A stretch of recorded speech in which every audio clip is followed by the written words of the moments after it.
शिव महापुराण जी की कथा के क्रम में आज शिव महापुराण जी के उमा संहिता का आज 34वां अध्याय। इस अध्याय का नाम है 14 मनवंतरों की कथा।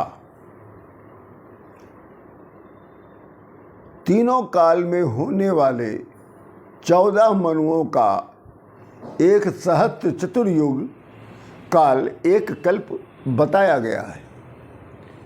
स्वयंभू मनवंतर में मारीच, अत्रि, भगवान, अंगिरा, पुलह, क्रतु, पुलस्त्य, वशिष्ठ ये ब्रह्मपुत्र उत्तर दिशा में सप्तऋषि के रूप में स्थित थे।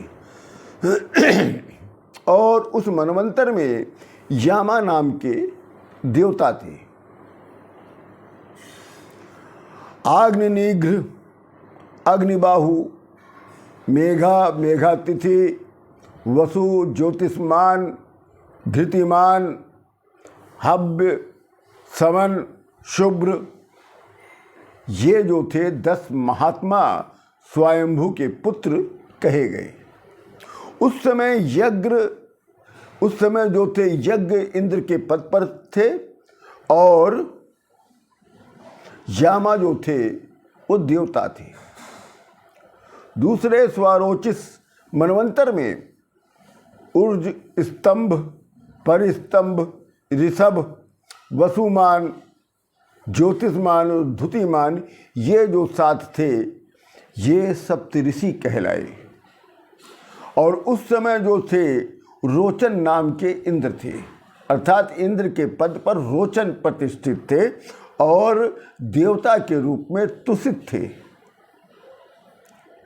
हरि, सुकृति, ज्योति, अयोमूर्ति, अयस्मय और प्रथित, मनस्य, नभ और सूर्य ये जो महापराक्रमी स्वारोचित मनु के 10 पुत्र हैं।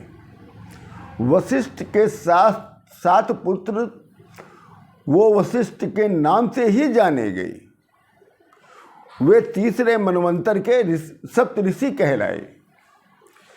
धुतिपोत, सोतपस्य, तपसूल, तापन, तपोरति, अकलाप, धनवी, खड्गी और महानृपी ये महाव्रती जो थे 10 तामस के पुत्र थे।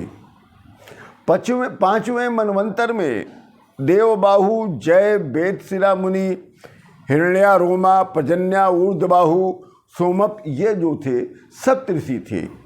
उस समय तप प्रकृति वाले भूतरज के देवता हुए और विभु के नाम पर इंद्र थे। उस समय इंद्र के पद पर विभु प्रतिष्ठित थे। तमस के जो सहोदर भाई थे रैवत वो पंचम मनु कहे गए। इस प्रकार से बहुत ही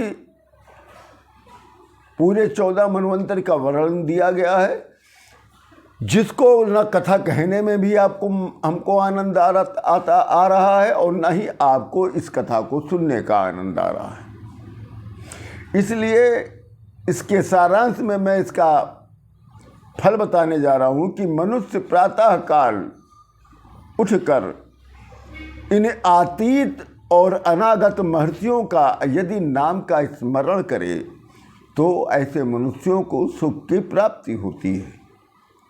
इन मनवंतरों का वर्णन कोई 100 साल तक भी पूरा नहीं कर सकता। 1000 चतुर्युगी के बीत जाने पर एक कल्प बीतता है और उस समय सूर्य की किरणें इतनी तेज थी कि सारे प्राणी दग्ध हो गए थे। फिर वो समस्त प्राणी जो बचे वो ब्रह्म देवता को आगे कर आदित्य गणों के साथ परब्रह्म नारायण में प्रविष्ट हो गए, जो कल्याण हो जाने पर बारंबार इस सृष्टि की रचना करते रहते हैं। तदंतर काल स्वरूप भगवान सदाशिव पुनः सबका संहार करते हैं। सृष्टि का ये आख्यान महापुण्यदायक, धन तथा कुल की वृद्धि कराने वाला है। ये बहुत ही ज्ञानवर्धक अध्याय है मगर इसको पूरा कहने में ना हमको आनंद आ रहा है, ना आपको सुनने में आनंद आएगा। ये नीरस अध्याय कहलाता है। इसलिए इस अध्याय को हम यहीं पर पूर्ण करते हैं। आप सभी लोगों को राम राम करते हैं।